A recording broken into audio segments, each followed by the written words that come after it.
Hi, this is Jim from the Shiver Backyard Farm. It's been a while since we've done an update, but I thought this might be a fun one to do.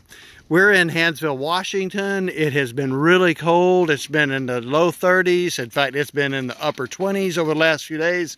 But our water hose at least is not completely frozen. But the fun thing about it is it's kicking out little chunks of ice.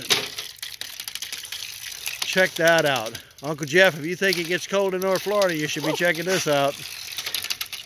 I don't know if you can see that, but there are chunks of ice that have come out of that hose. It's just the funniest thing you've ever seen. So earlier, Ruthie was saying that the water hose is constipated. Well, we got to put some more water in for the sheep, but it's pretty crazy. So the boys are doing really, really well.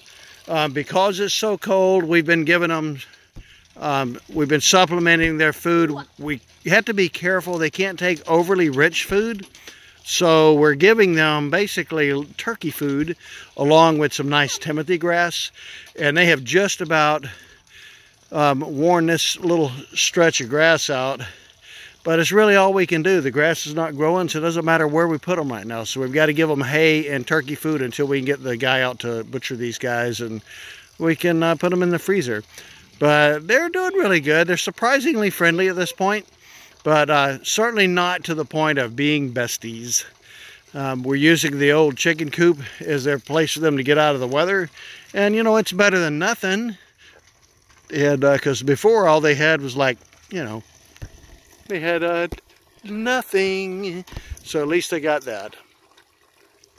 So, oh, check this out. Chunks of ice that was coming out of that hose.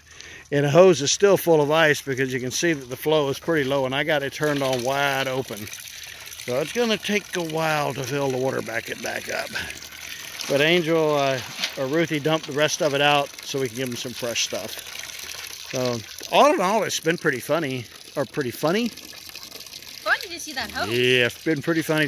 It's been pretty fun to raise these sheep. As soon as we figured out what we were doing, and Angel and Ruthie got accustomed to taking care of sheep instead of goats, you know, that was the hardest part, was getting them trained to take care of the sheep in these areas. So, Uncle Jeff, you know I'm just joking, right? Because they're the ones teaching me how to do this stuff. So, oh, there's Miss Angel. Ooh, hand on the hip. I'm a bad girl. Anyway. We are having fun with this. It's been fun doing the sheep. We might do the sheep again next year. I haven't completely made up my mind.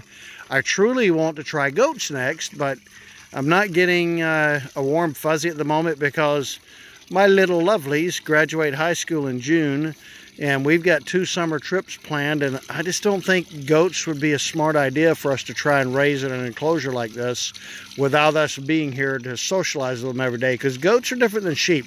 They need you there, and when you're not there, and when the food tends to get a little shy, or they don't like what they've got to browse on, they try and break out, and we can't have that. So we may try and do 2 more sheep, or we may do no sheep next year. It just all depends, because by the time we get these sheep in the freezer, we're going to have 50 chickens, 2 sheep's worth of meat, which I'm hoping is going to be 60 or 70 pounds of meat, which is a lot of meals for the 3 of us. And then we also have rabbit that we're raising out. We've got quite a few rabbits in the freezer. We've still got some pork and some beef left in the freezer. And we're looking to add quail to our next line of hobby ventures. And so I'm the one wanting to do the quail. So if you look down this way, there's our buddy Leonard staring at us through the window. So it's kind of funny. Oh, I think he just gave me the bird. Bad guy. No, we're not raising birds, Leonard. It's sheep. So good guy. He's let us use his front yard all this year. It's been really nice. And though you can't see it over in that area, not that ratty looking structure right there, but on the other side of it is a beautiful little cabin. And that's the cabin I stayed in for a couple of years before I finally moved back into the family home. And it's been exciting, and we've retired the monster chicken coop for the season. And once the turkeys are out, we're going to park this one over next to it along with this guy, and we'll clear out all the fencing, run the mower over this to clean it up for the season, and it'll look good. So Jeff, hope you enjoyed this update, and we'll do another video when the time is right. Love you guys, take care, God bless, and make America great again.